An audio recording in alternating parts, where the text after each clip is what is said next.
Bueno, aquí algunos datos de lo que es el síndrome de Estocolmo o lo que se conoce como, también conocido como vínculo de captura, que parece que todo ha sido un engaño, ya que en el año 1973 Jan Erik Olsson, un delincuente en libertad, un convicto, estaba en libertad condicional, no sé para qué los ponen en libertad en este caso, ¿verdad? Tomó como rehenes a 4 empleados, 3 mujeres y un hombre durante un robo que falló al banco Credit Banking, uno de los bancos más importantes de Estocolmo.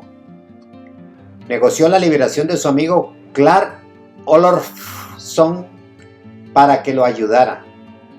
Mantuvieron a los rehenes cautivos durante 6 días en una de las bóvedas del banco. Nils Bejerot, un criminólogo y psiquiatra sueco, acudió el término después de que la policía de Estocolmo le solicitara ayuda para analizar las reacciones de las víctimas al robo y su condición de rehenes. Bejerot nunca conoció, habló ni mantuvo correspondencia con los rehenes, ni durante ni después del incidente, pero les diagnosticó una afección de su propia invención, o sea, puro cuento, ¿no? Puras ocurrencias. Bejerot, en declaraciones a un noticiero tras la liberación de los cautivos, describió las reacciones de los rehenes como resultado del lavado de cerebro que les habían impuesto sus captores, y a eso lo llamó Normal Storsyndromet, por la plaza en que estaba ese edificio, que es la Normal Storg, donde tuvo lugar ese intento de robo, que significa síndrome de la plaza normal. Posteriormente se conocerá fuera de Suecia como el famosísimo síndrome de Estocolmo. Muchos años antes, ya en 1980, el psiquiatra Frank Ochsenberg escribió sobre la situación de los rehenes retenidos de la embajada estadounidense en Teherán y sugirió que la transferencia podría facilitar la gestión de las situaciones de los rehenes. Según los relatos de Kristin Enmark, una de las mujeres rehenes, las autoridades fueron descuidadas y su acercamiento inicial a los ladrones casi comprometió la vida de ellos. Enmark criticó al primer ministro de Suecia en ese tiempo, era Olof Palme, por poner en peligro sus vidas. Palme creía que si Olsson veía a uno de sus parientes cercanos, podría estar dispuesto a entregar a los rehenes. Sin embargo, la policía cometió un error por descuido. Identificaron erróneamente a Olsson y enviaron, al hacer investigación de la vida de Olsson, enviaron a un muchacho de 16 años que no era pariente de él. Esto causó confusión y resultó en que Olsson disparara al muchacho, que apenas logró escapar.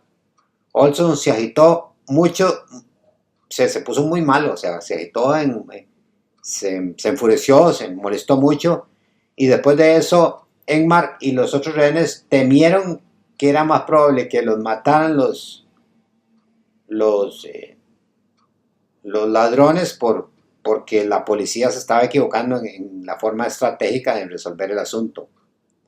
Finalmente, esta señorita Kristen explicó que tenía más miedo de los errores que pudiera cometer la investigación y la policía, que la misma amenaza que estaba pareciendo tener Olof, este ladrón Erik Olof, y los ladrones, porque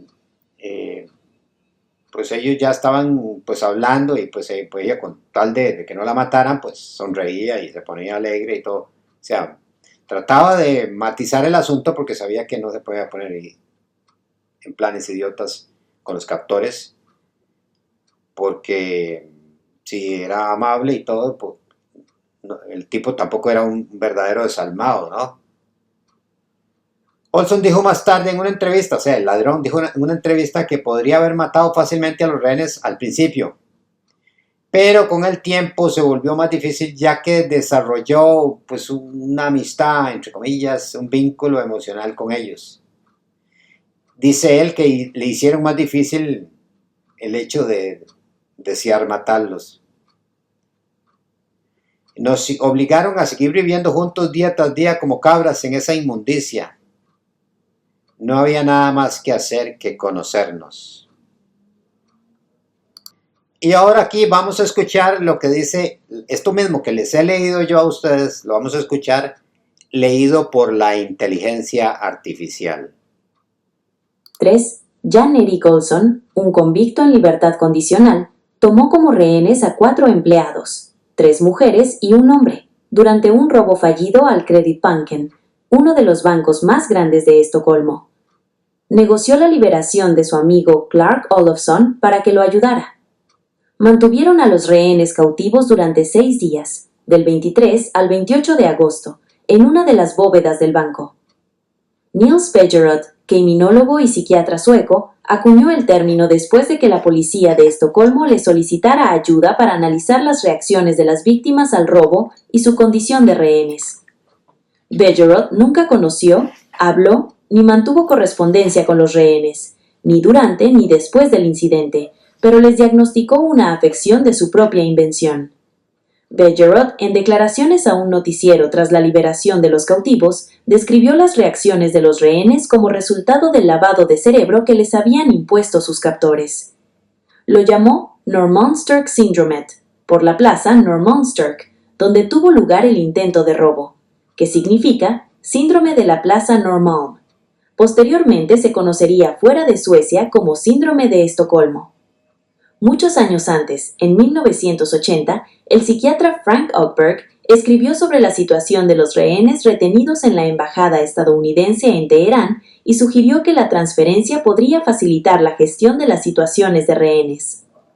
Según los relatos de Christine Enmark, una de las rehenes, las autoridades fueron descuidadas y su acercamiento inicial a los ladrones casi comprometió la seguridad de los rehenes. Enmark criticó al primer ministro de Suecia, Olof Palme, por poner en peligro sus vidas. Palme creía que si Olson veía a uno de sus parientes cercanos, podría estar dispuesto a entregar a los rehenes. Sin embargo, la policía cometió un error por descuido. Identificaron erróneamente a Olson y enviaron a un chico de 16 años que no era pariente al banco.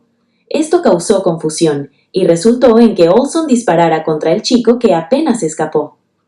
Olson se agitó mucho más en general.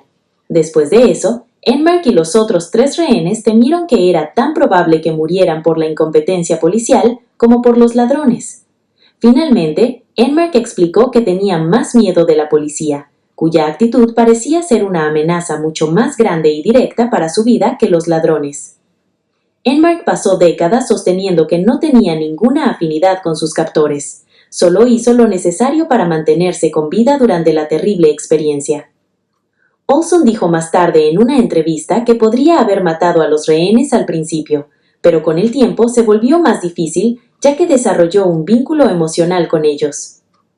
Hicieron que matar fuera difícil. Nos obligaron a seguir viviendo juntos día tras día, como cabras, en esa inmundicia. No había nada que hacer más que conocernos. Bueno, ahí tienen las dos lecturas, la mía de manera, digamos, más espontánea y la de la inteligencia artificial, para recibir pues de ustedes cuál de las dos suena mejor para utilizarlo en futuros vídeos.